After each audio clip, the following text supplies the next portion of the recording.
Portanto, ide, fazei discípulos de todas as nações, batizando-os em nome do Pai, e do Filho, e do Espírito Santo. Mateus, capítulo 28, versículo 19.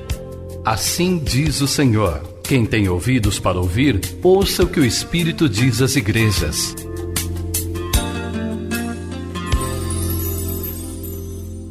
João 1, versículo de número 29, diz assim: no dia seguinte viu João a Jesus que vinha para ele e disse-lhe: eis o Cordeiro de Deus que tira o pecado do mundo.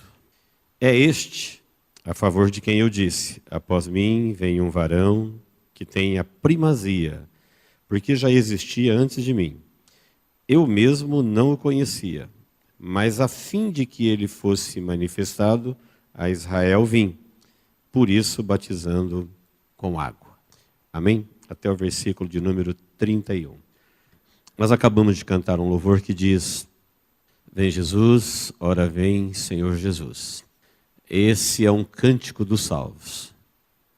A Bíblia fala que o Espírito diz vem e a noiva diz vem. Então toda pessoa salva entende que orar para Jesus vir é a melhor oração.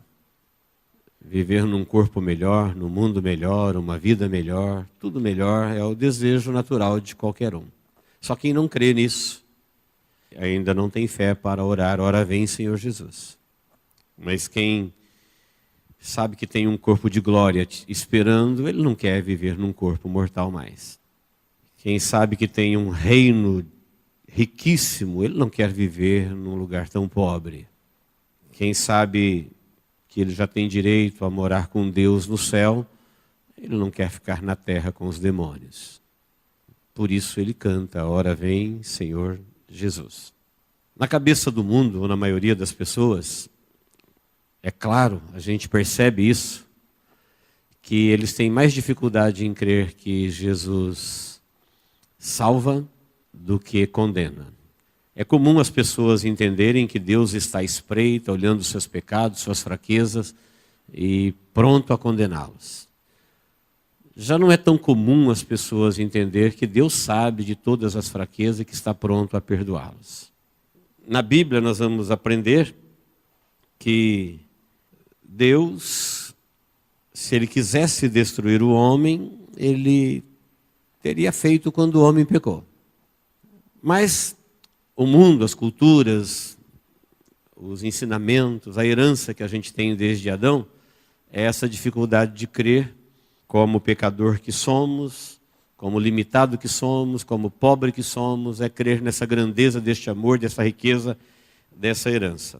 Então, queridos, eu queria iniciar dizendo que o que aconteceu na cruz do Calvário, o fato de Jesus morrer na cruz do Calvário, foi para ficar claro para todos, em todos os tempos, ficar entendido, consciente, para todos que, religiosos ou não, cultos ou não, grandes ou pequenos, qualquer pessoa, que ela olhasse para Jesus na cruz do Calvário, ela entendesse de imediato quanto Deus ama o pecador e o quanto Deus odeia o pecado. Para uma pessoa entender isso, ela não precisa ter feito teologia, ser um cérebro, uma entendida. Não. É uma pena que às vezes os entendidos não entendem isso. Quase todas as religiões usam a cruz como símbolo. A maioria.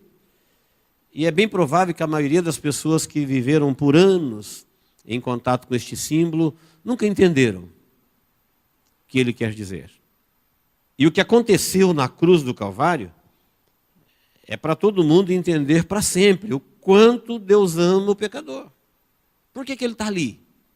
Se alguém perguntasse, o que é a cruz? A cruz é onde morreu Jesus. Quem é Jesus? Jesus é Deus. Quem é Deus? É o Criador de todas as coisas. E por que ele está na cruz?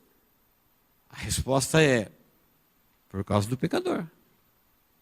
Ele é Deus e está ali por causa do pecador? É. E pecador é o que somos.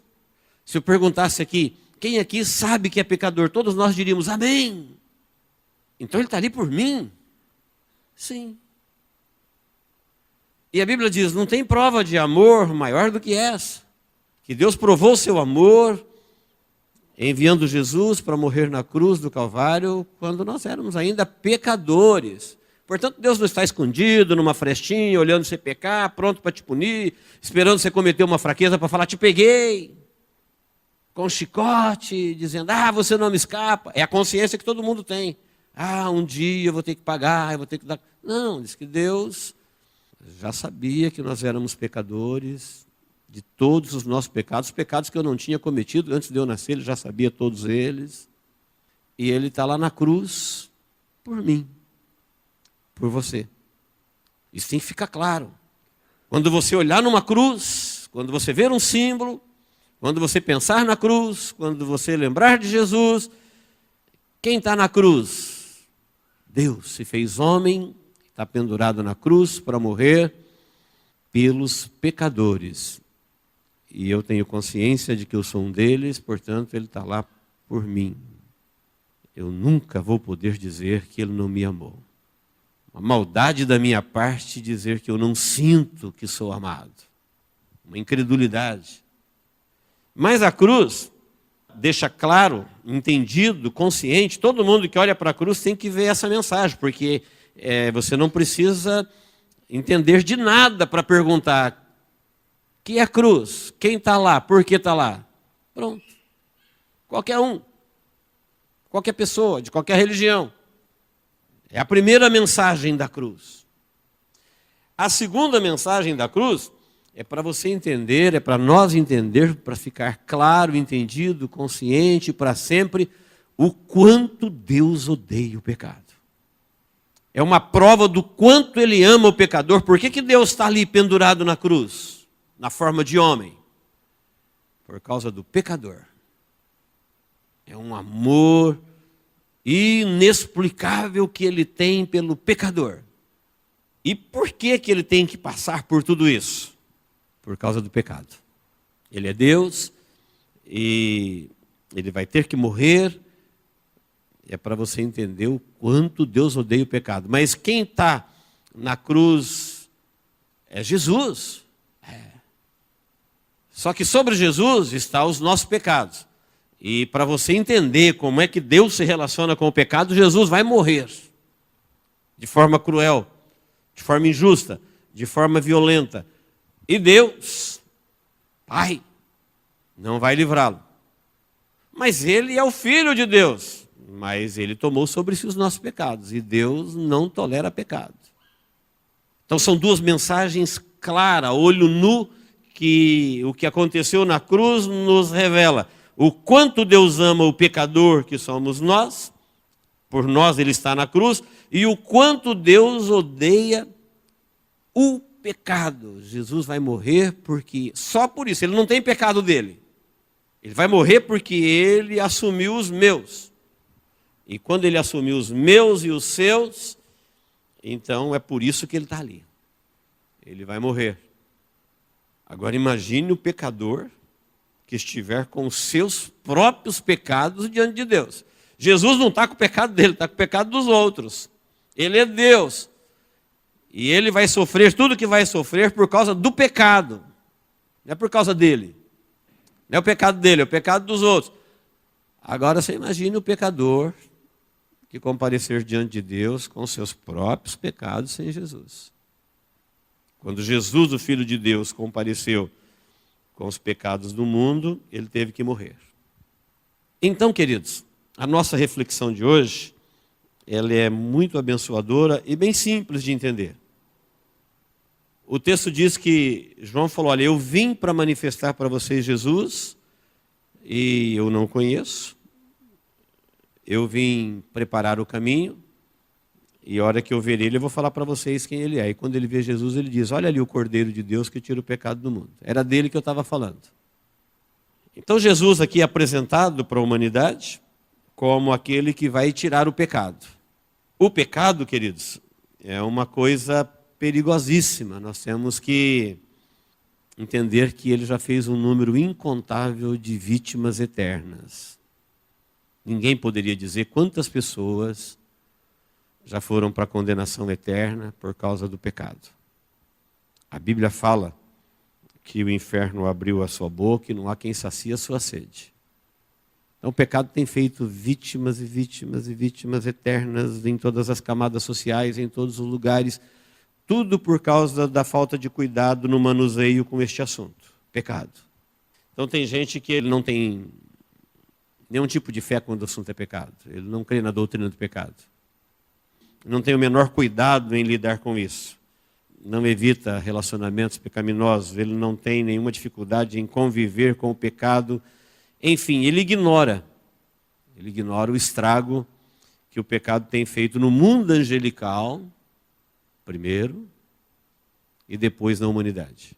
Então o pecado tem sua origem no mundo angelical, e de lá ele vem fazendo vítimas. A Bíblia fala 1/3 dos anjos se perderam. 1/3 parece pouco. Os anjos foram criados em miríades de miríades. Milhões de milhões. Criados por Deus e vivem a seu serviço. Então o pecado ele está nas criaturas angelicais, nas humanas. Ele chega a ser aceito. Ele chega a ser defendido, às vezes desejado pela maioria. Só que o pecado, ele provoca trevas. A pessoa, quando está em pecado, pensa que está vendo, mas ela anda no escuro.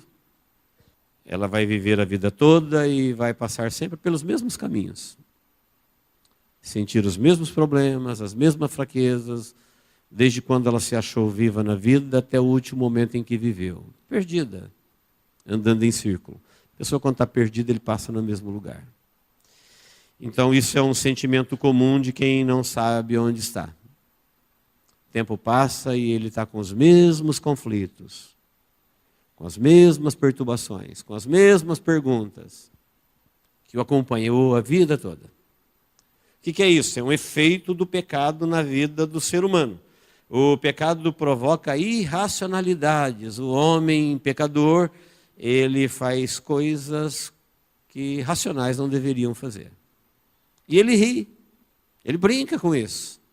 Isso é um efeito do pecado. Ele pratica atos de uma forma inconsequente. Ele acha que nunca dará conta. Isso não tem a ver com ele. Isso é coisa de religião. Não traz isso para a realidade pessoal da revelação de Deus para a vida dele. Ele é inconsequente.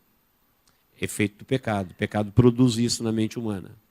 Então, trevas, irracionalidade, inconsequência, confusão mental, engano letal, perde a lucidez da vida. O pecado produz isso na vida humana. Tanto é que os judeus, diz que eles queriam matar Deus, que é Jesus homem, mas eles estavam esperando Deus, eles acreditavam em Deus, eles amavam Deus e eles queriam matar Deus. Como? Só uma pessoa em pane para fazer isso.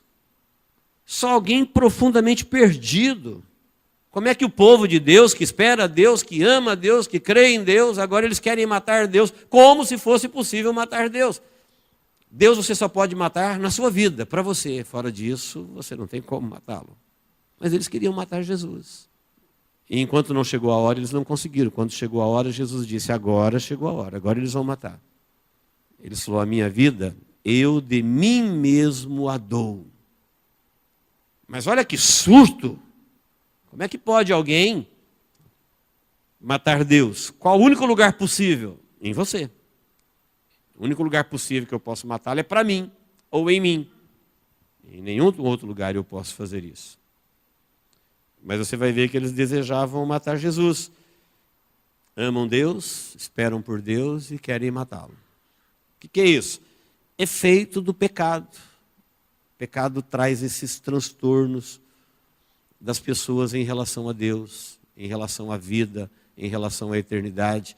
O pecado faz a pessoa viver só o seu próprio ego, as suas ambições e as coisas do mundo, tudo aquilo que é destrutivo. O pecado põe açúcar naquilo que é mortal. O pecado põe esperança naquilo que não tem esperança. Ele põe gosto naquilo que é terrível. E o Cordeiro de Deus que tira o pecado do mundo, veio para tirar o pecado do mundo, ou seja, dos pecadores, e pecadores somos nós. Então aqui a gente começa a entender que Se nós somos pecadores, se Jesus morreu naquela cruz por nós, se Ele nos ama tanto, se Ele nos quer tanto, por que a gente não corresponde a isso? Será que isso não é algum efeito colateral de algum pecado preferido? Porque o pecado faz divisão. Deus ama o pecador e Ele veio para isso, o seu amor é incondicional, mas ao mesmo tempo que Ele ama o pecador, Ele odeia incondicionalmente o pecado. Nem na vida de Jesus o pecado, quando estava lá, foi poupado. Portanto, se ele não foi poupado na vida de Jesus, ele não será na vida de ninguém. Porque Jesus é Deus, Ele é o Filho de Deus. Mas tem uma multidão de gente acreditando que na vida deles não será assim. É essa confusão mental. É essa irracionalidade. É essa inconsequência. É essa estupidez humana praticada por outros em relação a Deus. Uma coisa que poderia ser vista, percebida, entendida claramente só em olhar para a cruz. Porque Deus está fazendo isso com o Filho dele, por causa do pecado. Olha como Ele odeia o pecado, ficaria entendido. Se Ele odeia o pecado na vida de Jesus, Ele odeia o pecado na vida de qualquer um. Isso ficou claro. Nós não podemos esquecer disso nunca. Mas a primeira mensagem, antes de que Jesus odeie o pecado, ela é mais importante. Ela diz que Deus ama o pecador. Em Lucas 15:1, lá no capítulo do Achados e Perdidos, quando ele fala das 100 ovelhas, Jesus faz uma revelação que se ele não fizesse, ninguém nunca saberia.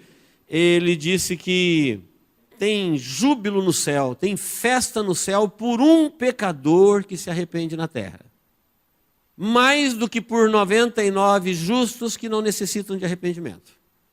Ele contou a parábola das ovelhas e falou que o homem tinha 100 ovelhas e uma se perdeu e por amor à perdida ele deixa as 99 em lugar seguro e ele volta e acha a perdida e ele a coloca nos seus ombros e com carinho, ela é uma ovelha rebelde que se desgarrou do grupo e ele coloca no colo e leva de volta. Até aí a parábola parece uma coisa bonita, mas ele faz a revelação. Ele falou, olha, no céu, lá no céu, os anjos fazem festa. Há uma festa celestial quando um pecador se arrepende na terra. Mais do que por 99 que não necessitam de arrependimento. Quem não necessita de arrependimento? Na terra todos. Talvez ele esteja se referindo aos anjos. Que há festa no céu por um pecador que se arrepende, mais do que por 99 anjos que não precisam de arrependimento. Ou talvez ele esteja se referindo aos religiosos que achavam que por sua religião não necessitavam de arrependimento. Portanto, eles não provocavam nenhum tipo de alegria no céu.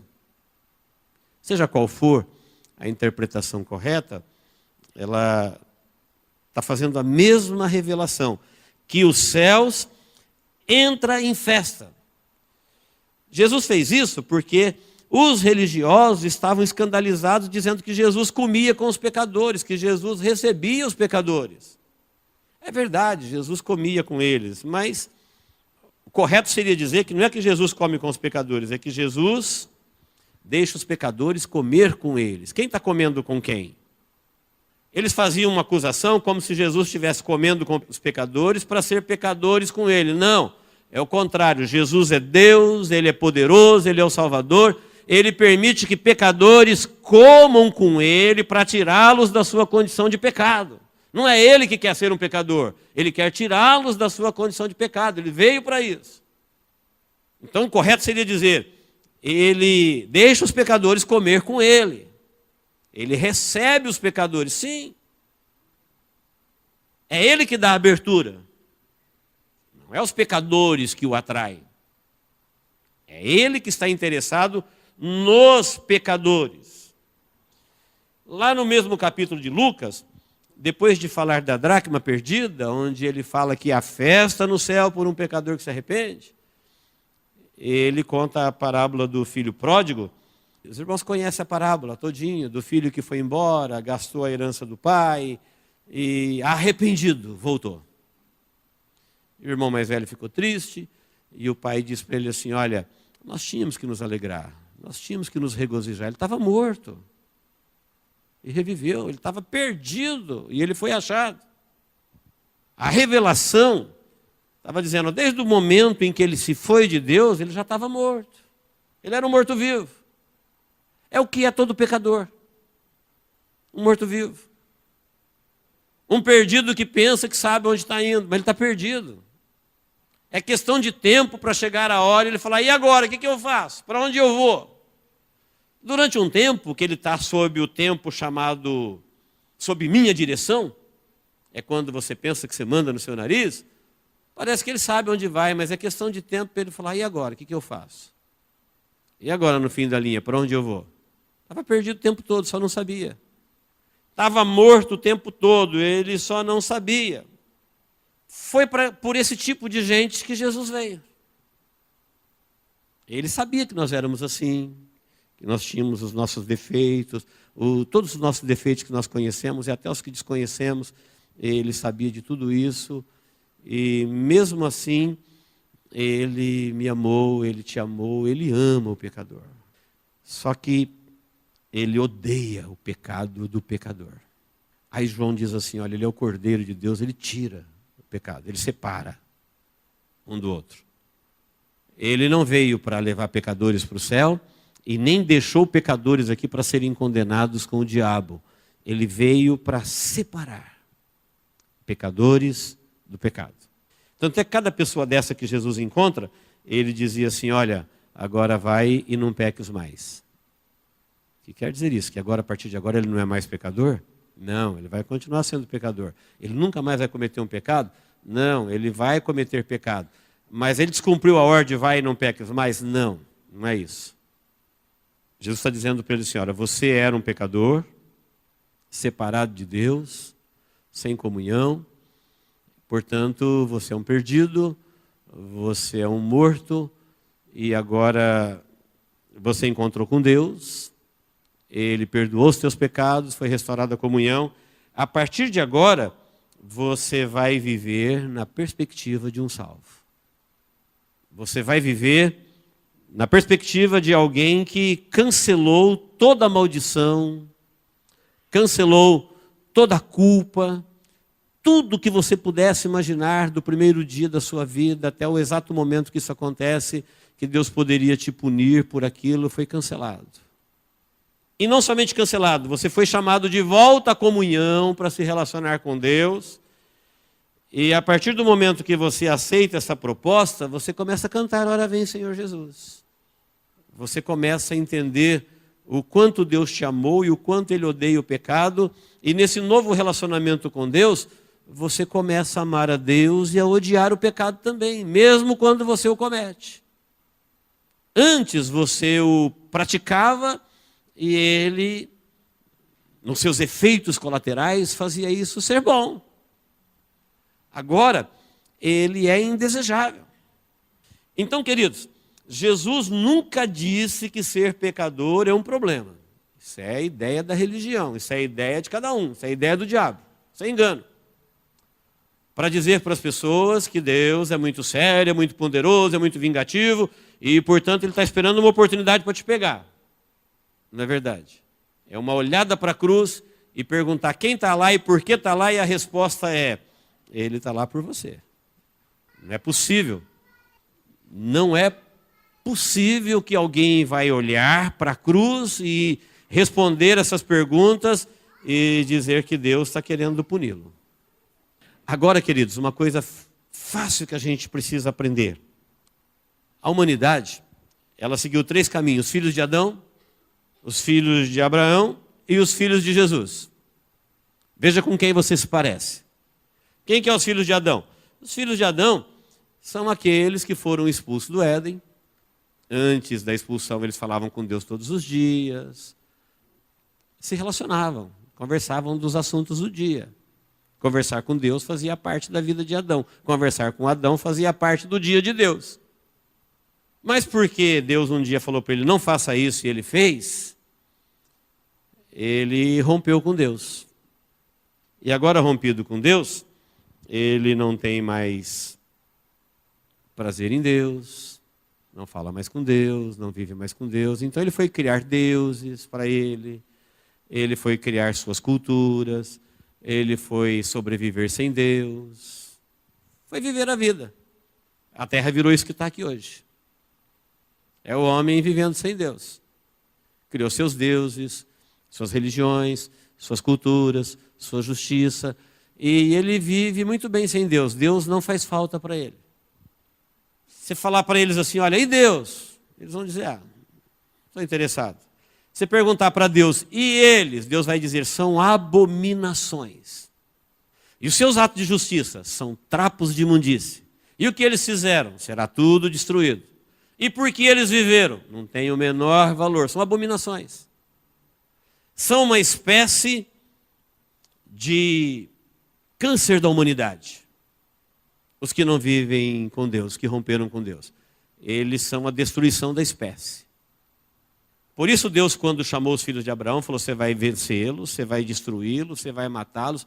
Eles são abominações. Abominações não presta, não nasceu nada que presta. São descendentes da união do homem com Lúcifer. Seguiram Lúcifer. E rejeitaram Jesus, rejeitaram Deus. São abominações.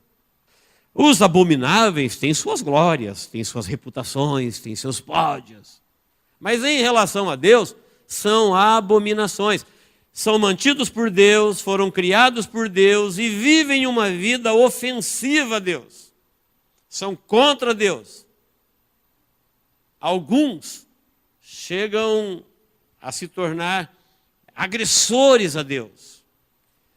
Mas são pessoas que, em relação a Deus, eles oferecem a Deus o desprezo, o descaso, o descrédito, dizendo, olha, não quero, não me interessa, não acredito, não confio, me deixa viver em paz. E são bancados por Deus. Fizeram da terra um lugar de provocação, da terra de Deus. E são pessoas que estão vivas porque Deus os mantém vivos. São os filhos de Adão. Qualquer pessoa que tem esse comportamento, ele pode entender que ele é um filho de Adão. Portanto, para Deus, se ele não se livrar dos seus pecados, ele é uma abominação. O que está acontecendo com Jesus é o que vai acontecer na vida dele, porque um dia ele vai comparecer diante de Deus sem Jesus. Os filhos de Adão foram expulsos, fora da comunhão.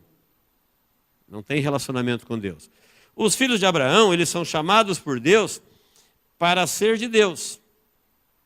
O texto diz que eles não aceitaram a proposta de coração, com alegria, de uma forma fiel. Portanto, eles se tornaram religiosos. Eles se tornaram praticantes de cerimônias, mas não voltaram à comunhão que tinha lá dentro do Éden, porque o relacionamento deles com Deus não foi de coração. Então se tornou apenas uma coisa religiosa. Então, se fôssemos falar de religião, alguém vai falar assim, ó, cada um tem a sua, cada um sabe qual é a boa, mas se religião fosse boa, nós diríamos que a melhor religião que tem é o judaísmo. Porque o judaísmo, ele nasceu no rio das intenções de Deus. Foi Deus que chamou Abraão e falou, Abraão, eu vou ser teu Deus. Você... Não tem uma outra religião que tenha essa origem. Vai na origem de qualquer religião, não tem nenhuma religião que tenha essa origem, que aparece Deus falando do céu para alguém na terra, dizendo, olha, anda na minha presença e eu vou ser seu Deus e você vai ser meu povo. Primeira vez que Deus chama alguém de meu povo é eles. Não tem outro. Então teríamos que dizer, olha, a religião boa é essa, mas infelizmente até essa, os filhos de Abraão, eles não conseguiram servir a Deus de coração. Você vai ver que nas histórias dos reis diz, olha, serviu ao Senhor, porém não de todo o coração. Você vai ver Deus reclamando deles, olha, vocês fazem as coisas, mas o coração está longe. Vocês matam novilho, vocês matam cordeiro, vocês constroem templo, vocês fazem cerimônias, vocês fazem cultos longos, isso daí dá trabalho, isso daí custa caro, mas eu estou vendo que vocês não fazem isso de coração. Vocês vão ficar sem Deus. Várias vezes Deus disse, eu vou cortá-los, eu vou me ausentar, eu vou sair, vocês vão perder a oportunidade da comunhão. Até que aconteceu que eles foram cortados.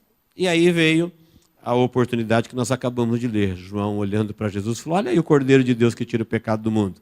Ele veio e a oportunidade foi dada a nós gentios. Nós somos chamados por Deus em Jesus para ser igual a Jesus. obedientes, humildes, perseverantes, crédulos, na esperança, vivendo para manifestar a glória dele, porque somos criatura dele, e confiando que o nosso futuro está na mão dele, e as riquezas, e a vida, e a eternidade está nele.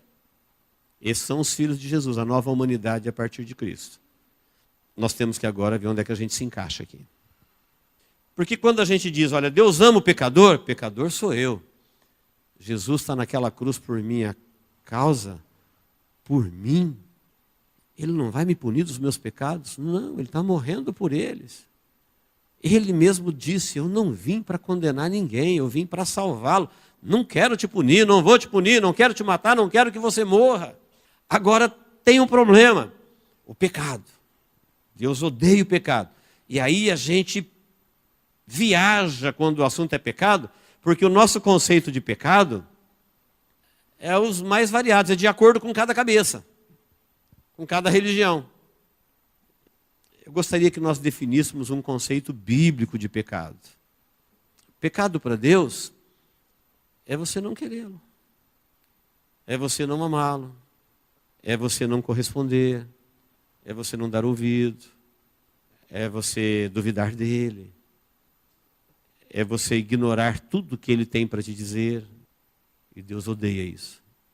Então esquece tudo que você tem de conceito de pecado que não é bíblico. Vamos ficar só com a Bíblia.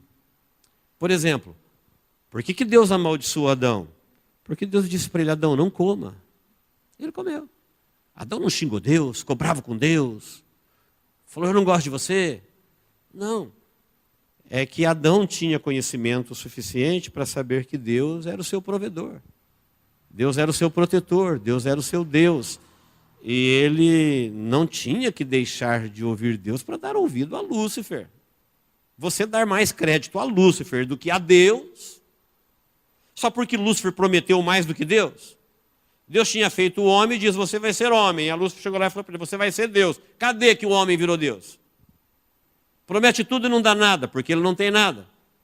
Ah, o homem pensa que é Deus. Ele esnoba Deus, ele tira Deus. Ele diz para Deus, eu não sei se eu quero você. Mas ele é um pobre de um mortal que daqui a pouquinho ele vai cair na real que ele está morto e perdido. Mas o diabo fez ele pensar que ele era Deus. Então o que é pecado? Pecado é você saber que Deus te falou alguma coisa e veio alguém e falou diferente, você deu ouvido para alguém, seja lá quem quer que seja. Isso é pecado. Deus odeia isso. Não importa o que alguém disse. Porque às vezes Deus disse uma coisa e alguém chega lá e promete mais. Seu próprio ego, seu próprio coração, ou alguém neste mundo. E você vai vendo ao longo da Bíblia que pecado não é essas coisas que a gente chama de pecado. Pecado é duvidar de Deus. O povo de Israel, quando eles andou 40 anos no deserto, todo mundo sabe que Israel andou 40 anos no deserto, amém? Sabe por quê? Porque Deus falou, eu vou colocar vocês na terra prometida. Eles disseram assim, o Senhor não pode fazer isso. A ira de Deus se acendeu. Eles foram lá e viram que a terra tinha inimigos. Que inimigos? É Deus que falou. Você está dizendo que Deus tem inimigos que Ele não pode vencer? Você está dizendo que Deus tem coisa que Ele não pode fazer? Então isso deixou Deus furioso. Ele falou, então vocês que disseram que eu não posso, vocês não vão entrar. Vocês vão tombar no deserto. Eles ficaram caminhando 40 anos, sabe para quê? Para morrer todo mundo que falou isso. Quando tombou o último, aí Deus levou a nova geração para a vitória. E os inimigos perderam. Então pecado, segundo a Bíblia, é duvidar de Deus. Deus falou que Ele te ama, por que você duvida? Provocar ira? Eu posso até não me amar, porque eu não sou confiável. Se eu falar eu me amo, eu posso estar me equivocando. Eu sou uma criatura que, sob efeito de pecado, produz os laudos falsos. Ando no escuro, não sou confiável. Mas Deus não. Se Deus disse que Ele me ama e acabou. E se eu disser que eu não acredito que Ele me ama, eu o ofendo. Isso é pecado. É duvidar do seu amor, é duvidar da sua proteção, é duvidar do seu plano. Ele está pendurado naquela cruz por mim E eu digo, não sei se ele me ama, não sei se eu o quero. Então as pessoas que pensam assim, vivem assim, eles acabam praticando pecados em relação a Deus. Porque geralmente quando a gente pensa que Deus vai nos punir, a gente está pensando em pecados que a gente comete em relação a qualquer outra coisa menos a Deus. Todo pecado ele é praticado primeiro contra Deus. Todo pecado, qualquer pecado, ele é praticado primeiro contra Deus. Ah, mas eu roubei a sua carteira. Antes de eu prejudicar você, que é o dono da carteira, eu já transgredi contra Deus que diz não roubarás. Eu matei não sei quem, mas antes de eu tirar a vida de alguém, eu já pequei contra Deus que disse não matarás. Não terás outros deuses. Não farás para ti mandamento, amarás o Senhor de todo o teu coração. Todo pecado ele é praticado primeiro contra Deus, depois contra os outros, quem quer que seja. Quando diz o Cordeiro de Deus que tira o pecado do mundo, está dizendo, sabe o que Deus quer? Que nós, pecadores, entendamos que nós somos uma excelência para Deus.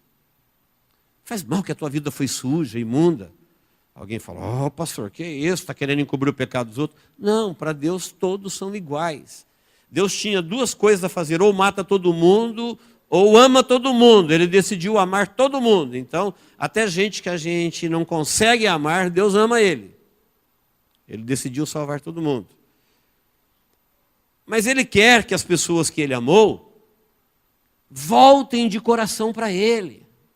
Ele quer que essas pessoas se arrependam de estar do lado de fora do Éden, do lado de fora da comunhão. É gente que está do lado de fora do Éden dizendo, eu gostaria de estar lá dentro, conversando com ele todo dia, tendo a proteção dele, a provisão dele, o carinho dele, o amor dele. Foi ele que me criou, ele é o meu Deus, eu não existo sem ele, eu fui criado para revelar a glória dele. Por que é que eu estou vivendo sem ele? É isso que Deus quer, e que isso seja feito de coração, porque quando eles fizeram isso como forma de religião, Deus disse, eu não quero. Se vocês não fizerem isso de coração, não façam. É um chamado amoroso para entender que a vida com Deus deve ser decidida por criaturas livres, pensantes, com poder de decisão, que analisaram a vida e o quanto Deus amou e o quanto o pecado nos estragou e se arrependam. Por isso ele falou assim, olha, Deus está chamando todo mundo de volta. O que a gente tem que fazer? Tem que pagar que pena? Ele falou, se arrepender. Só entender que Deus é melhor, que Deus é bom, que Deus ama, que Deus perdoa, e que você não quer ser um maldito filho de Adão, que você não quer passar a eternidade com Lúcifer, que você não quer os prêmios do engano, que você não quer uma vida de escuro, que você não quer uma vida de miséria, e falar, eu quero voltar para Deus, e de coração, pronto. Acabou o pecado, ele tira o pecado do mundo. Mas a tragédia que se deu na humanidade é que a maioria das pessoas dizem para Deus, não, eu não quero voltar para o jardim, eu quero ficar do lado de fora. A vida aqui está boa. Ela é curta, ela tem seus problemas, mas aqui eu sou meio Deus, eu faço o que eu quero. Aqui eu não sou servo, aqui eu sou Senhor. Aqui eu tenho controle. Por um curto espaço de tempo. Às vezes é um controle de uma vida descontrolada, é um rei de um reino falido, é uma pessoa que pensa que está indo para algum lugar e está sempre andando em volta. E ele pensa que a vida dele um dia vai chegar em algum lugar e vai ser questão de tempo para ele descobrir que não chegou a lugar nenhum. A mensagem da cruz é Deus dizendo, olha para Jesus lá na cruz do Calvário e entenda o quanto Deus te ama, o quanto Ele te quer, quanto Ele te chama, quanto Ele te espera. Em vez de você ficar sonhando com essa vida aqui no mundo, Ele está dizendo, eu tenho uma outra vida para você. Um novo corpo, uma nova vida, um porvir, uma eternidade, uma riqueza, uma glória. A maioria vai dizer para Deus, não, esse não é pecado. Até porque a gente não existe sem Ele, a gente foi criado nele, é Ele que banca todo mundo. E quando alguém que Ele mantém vivo diz para Ele, eu não quero você, então ele fica sem Jesus, e sem Jesus ele tem sobre ele os seus pecados, e a cruz está mostrando o que é que Deus faz com o pecado e na vida de quem ele está. É um apelo carinhoso de Deus, é um apelo carinhoso de Jesus, do Espírito Santo, do Evangelho, dizendo: olha, se eu quisesse destruir vocês, eu tinha feito isso no início. Eu não tinha que estar suportando a afronta. A Bíblia fala que Deus suporta os vasos da ira. Deus suporta toda agressão ao seu nome. Deus suporta os seus fiéis sendo mortos. Sabe quanta gente de Deus já morreu inocentemente? Por ser de Deus. E Deus suporta e não manifesta a sua vingança. Sabe por que Deus está suportando tudo isso? Por amor aos pecadores. E cada vez que Deus acha um que fala: eu me arrependo dessa vida de Adão, diz que o céu entra em festa. E perdido para Deus é qualquer um. Não pensa que perdido para Deus é o desgraçado que está lá na rua, que está nas drogas, que está moribundo. Não. Jesus, quando encontrou Zaqueu, Zaqueu era rico, funcionário público, tinha uma fortuna, queria ver Jesus, subiu numa árvore, porque ele era tão odiado por ser funcionário público, uma espécie de traidor do judaísmo, porque ele cobrava imposto de Israel para Roma. Então ninguém nunca convidaria ele para entrar no judaísmo. Mas o dia que ele subiu numa árvore, Jesus parou debaixo da árvore, olhou para cima e falou: Zaqueu, desce. Jesus sabia do esforço dele, ele queria ver Jesus passar. Ele não tinha sonho de que Jesus fosse dar atenção para ele. Ele só queria ver Jesus passar. E quando Jesus disse: eu vou pousar em sua casa, ele falou: Senhor, se eu roubei alguém, eu devolvo. Quadruplicado. E tudo que eu consegui na minha vida, eu vou dar metade para os pobres. Sabe o que Jesus disse? Era um filho de Abraão que estava perdido. Aquele momento os céus entrou em festa. Quem se converteu? Zaqueu. Quem era Zaqueu? Para os judeus, um traidor. Para os romanos, um corrupto talvez. Para Jesus, um filho de Abraão, perdido, tentando viver a vida, sobreviver, ganhar o seu, fazendo seu pé de meia. Um homem que, se estivesse aqui entre nós, nós chamaríamos para dar palestra de como ser bem-sucedido. Jesus falou que ele estava perdido. Perdidinho, perdidinho. Se arrependeu. Deixou essa vida, voltou para a comunhão com Deus e os céus entrou em festa. Você, pensa comigo, meu irmão. Traga isso agora para o pessoal, só na sua vida. Você pode imaginar o céu entrando em festa por sua causa? Algum dia você sonhou com tal honra? Isso não é fábula, isso é revelação. O Cristo da cruz, ele veio de lá, ele é Deus, ele é Senhor dos anjos. Ele falou: há festa no céu.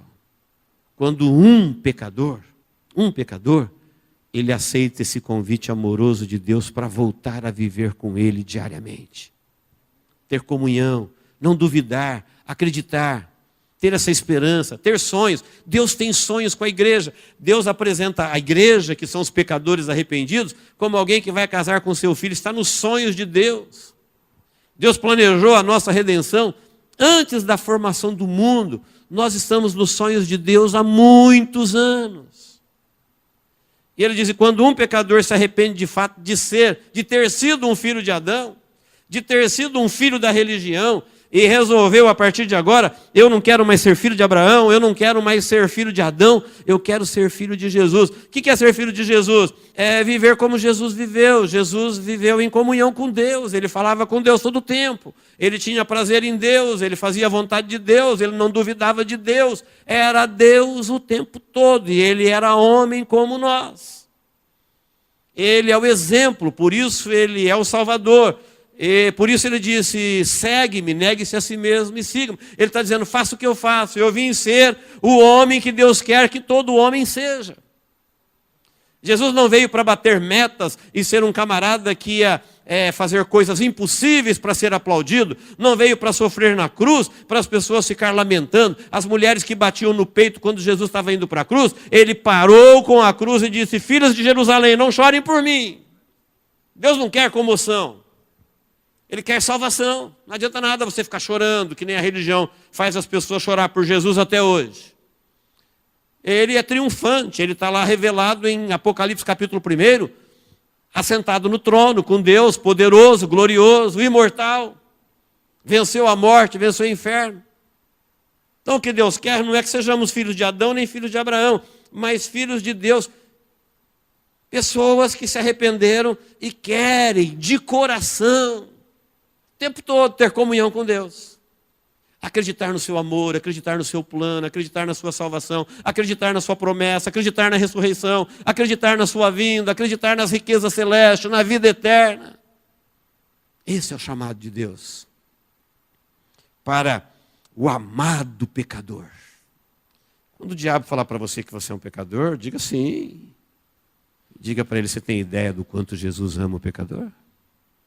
Alguém um dia achou que Deus desceria tanto por um pecador? Quem o conheceu na sua excelsa glória no passado, seus anjos, imaginava que um dia Deus ia parar naquela cruz por um miserável pecador? Não. Não, o salmista diz, quem é o homem para que o Senhor o coloque sobre todas as obras de suas mãos? É o amado pecador. É assim que nós temos que nos sentir. Quando o assunto é Deus, não duvide. Quando quem disse foi Deus, creia. Quando quem prometeu foi Deus, sonhe. Esqueça a religião, esqueça Adão, ouça Deus. Lúcifer continua fazendo suas promessas. Os filhos de Adão continuam se proliferando e vivendo sem Deus, como se Deus nunca fosse fazer falta na vida deles. Mas os filhos de Deus em Cristo Jesus, chamados por Deus para ser igual a Jesus, é a causa de Deus ainda estar tolerando este mundo, por causa do perdido pecador. E Jesus andou todos os dias da sua vida dizendo, eu vim para os perdidos. Eu estou em busca dos perdidos. Eu vim atrás dos pecadores, pecadores arrependidos. Gente que quer voltar para ser com Deus como era antes do pecado. Quem quiser, a porta está aberta. Jesus é o Cordeiro de Deus que tira o pecado do mundo. E isso tem que ser feito de todo o coração. Amém, queridos? Deus nos abençoe em Cristo Jesus. Te convido para orarmos, encerrando. Deus, em nome de Jesus, obrigado, Senhor, por esse tempo em que todos nós estamos aqui diante da Sua palavra. Nós recebemos como Sua palavra para a nossa vida. É maravilhoso, Senhor, saber pela Tua palavra o quanto o Senhor nos ama. Quantas vezes nós chegamos a duvidar de tanto ouvir alguém dizer que o Senhor queria nos condenar. Da nossa própria consciência gritar dentro de nós que vamos ser condenados. Mas é maravilhoso, ó Deus, olhar para a cruz e entender o quanto nós somos amados. Quanto somos desejados, sonhados, chamados de volta ao arrependimento, para vivermos uma vida sem o pecado, porque o Senhor tem o poder para tirar o pecado que nos separa, que traz condenação da nossa vida nos méritos de Jesus. Eu oro a Ti, ó Deus, por todos nós que aqui estamos, que acabamos de ouvir a Tua palavra, que ela possa produzir vida na nossa vida, que todo sentimento de rejeição, de culpa, de tristeza, de angústia, sejam eliminados agora pelo poder que há no nome de Jesus Cristo. Que o poder da aceitação, do chamado, da salvação, da revelação do Teu Espírito Santo se manifeste, ó Deus, no coração de todos.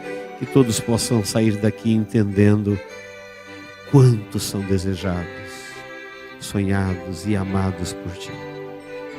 Agradecidos a Ti, ó Deus, por tão grande graça, por tão grande amor que o Senhor derramou sobre nós quando nós ainda éramos pecadores. Ajuda-nos, Espírito Santo. Ajuda-nos nas nossas limitações, nas nossas fraquezas, a vivermos este sonho de Deus, a vivermos essa vontade de Deus, a nunca duvidarmos de Suas palavras, de Suas promessas, a nunca duvidarmos, ó Deus, do Seu propósito, porque no final tudo que vai acontecer é aquilo que o Senhor desejou, foi aquilo que foi da Sua vontade, que foi executado pelo Seu próprio poder. Que possamos crer assim, ó Deus, todos os dias da nossa vida. Em nome de Jesus nós oramos. Amém.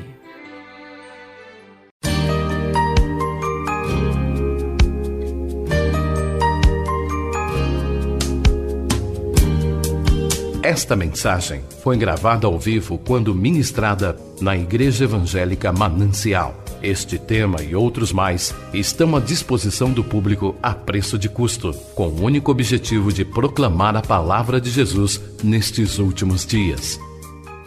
Adquira, ouça, creia, pratique e presenteie alguém que você ama com esta mensagem, a palavra de Deus.